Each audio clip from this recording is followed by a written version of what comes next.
संपूर्ण महाराष्ट्रातील गवळी समाजाने एक पारंपरिक रूढी परंपरेला तिलांजली दिली असून पतीच्या निधनानंतर पत्नीचं सौभाग्याचं लेणं असलेलं मंगळसूत्र उतरवायचं नाही असा निर्णय गवळी समाजाचे महाराष्ट्राचे अध्यक्ष अजय बिरवटकर यांनी घेतलेला आहे।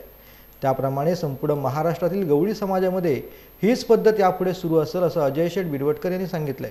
संपूर्ण महाराष्ट्रात ही अत्यंत महत्त्वाची बातमी असून या जुन्या रीती रिवाज रूढी परंपरांना गवळी समाजाने तिलांजली देत महिलांना न्याय देण्याच्या दृष्टीने हा निर्णय घेतला असल्याचं सांगण्यात आलंय। एखाद्या मुलीचं लग्न झाल्यानंतर ती आपले माहेरचे सर्व संबंध तोडून सासरी येते। त्या ठिकाणी तिचं नाव देखील बदललं जातं। पतीसाठी तिचे सौभाग्याचं लेणं म्हणजे मंगळसूत्र हेच तिचा जीव आणि प्राण असतो। त्यामुळे दुर्दैवाने जरी तिच्या पतीचं निधन झालं तरी देखील मंगळसूत्र तिचे सर्वस्व असते। म्हणून हा निर्णय घेतला आहे। महाराष्ट्र यादव चॅरिटेबल ट्रस्टच्या खेड तालुका शाखेचा 44वा वर्धापन दिन खेडमधील श्री द ग तटकरे सभागृहात संपन्न झाला। यावेळी गवळी समाजाचे महाराष्ट्राचे अध्यक्ष तसेच महाराष्ट्रीय यादव चॅरिटी ट्रस्टचे अध्यक्ष अजय बिरवटकर उपस्थित होते। यावेळी आपल्या भाषणात त्यांनी पारंपरिक रूढी परंपरा तसेच रीतिरिवाजाविषयी काही महत्त्वाचे समाजहिताचे निर्णय घेतले। त्यामध्ये संपूर्ण महाराष्ट्रात सर्वात मोठा निर्णय म्हणजे पतीच्या निधनानंतर पत्नीचं सौभाग्याचं लेणं असलेलं मंगळसूत्र उतरवायचं नाही हा निर्णय झाला। त्याचप्रमाणे महाराष्ट्रीय यादव चॅरिटी ट्रस्टच्या माध्यमातून संपूर्ण महाराष्ट्रातील गवळी समाज बांधवांमधील जी मुले परदेशात शिक्षणासाठी जाणार असतील त्यांचा संपूर्ण खर्च हा महाराष्ट्रीय यादव चॅरिटी ट्रस्टच्या वतीने करण्यात येणार आहे।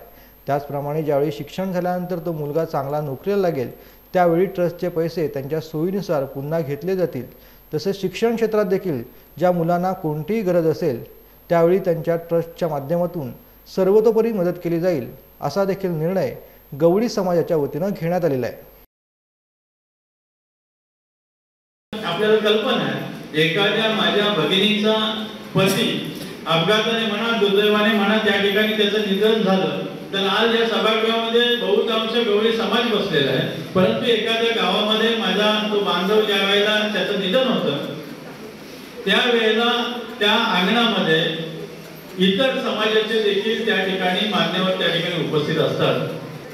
म्हणून मी माझ्या विश्वस्त मंडळाला त्या ठिकाणी विनंती केली की आपण ज्या ह्या रूढी परंपरा आहेत त्या कुठेतरी बंद करायला पाहिजे। त्याचं कारण असं आहे जी माझी माता भगिनी त्या ठिकाणी ज्या वेळेला तिचं लग्न आपल्या घरात होतं त्यावेळेला ती भगिनी ज्या वेळेला आपला पती तिचं नाव सुद्धा बदलण्याचा प्रयत्न करतो तेच नाव सुद्धा ती तिच्या माहेरात सोडून येते आणि ते माहेरात सोडून एवढा मोठा त्याग ती माऊली आपल्यासाठी करत असते। आणि ती माऊली ज्या वेळेला तिचा पती दुर्दैवाने मृत्यू होतो त्यावेळेला आपण तिचा अशा पद्धतीने अपमान करत असतो। ही प्रथा आपण समाजाने बंद केलेली आहे। ही प्रथा या तालुक्यामध्ये सुद्धा निश्चितपणे त्याचा अवलंब केला जाईल।